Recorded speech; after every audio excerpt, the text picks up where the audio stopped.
Well, good afternoon, my friends.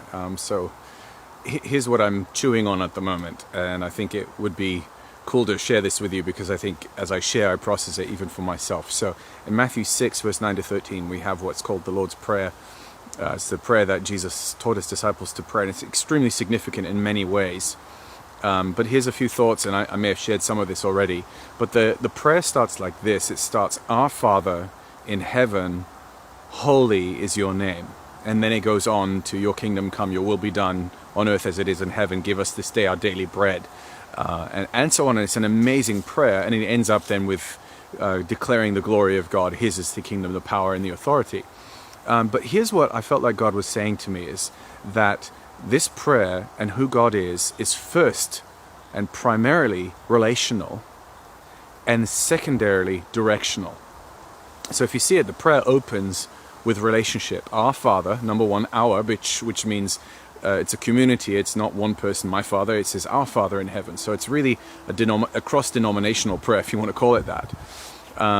But it's also our Father in heaven. So it's not a king or a master or all these things. It's our Father. It's relational. It's Abba, which is a very, very intimate term for God, for Father. It's basically Daddy, our Father, our Papa in heaven. And God said, I'm first of all relational. And so here's how it impacts me is in my relationship with God, I am often directional first. I try to get him to tell me what he wants me to do. Tell me what to do, tell me how to live, tell me what to, this, that, and the other. And that's not wrong, it's just in the wrong order. In the prayer, it's relational first. And so as I'm saying, please show me what to do, show me how to do this, give me the tasks to do, because I'm task oriented.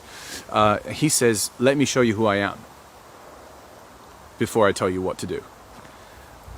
And the reason he wants to do that is because everything that I'm supposed to do has to flow out of who he is. And if I get the order reversed, then I become a servant.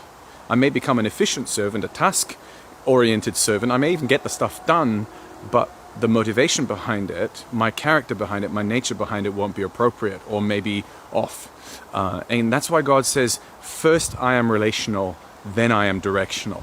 So take that, take it into your prayer life, take it into your relationship. And once again, it's about relationship with God, getting close to his heart, knowing who he is. See, that was even in the Old Testament.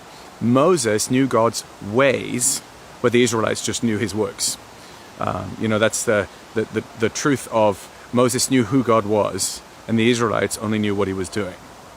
And so I just want to encourage you with that. Have a great afternoon, and we'll talk to you soon.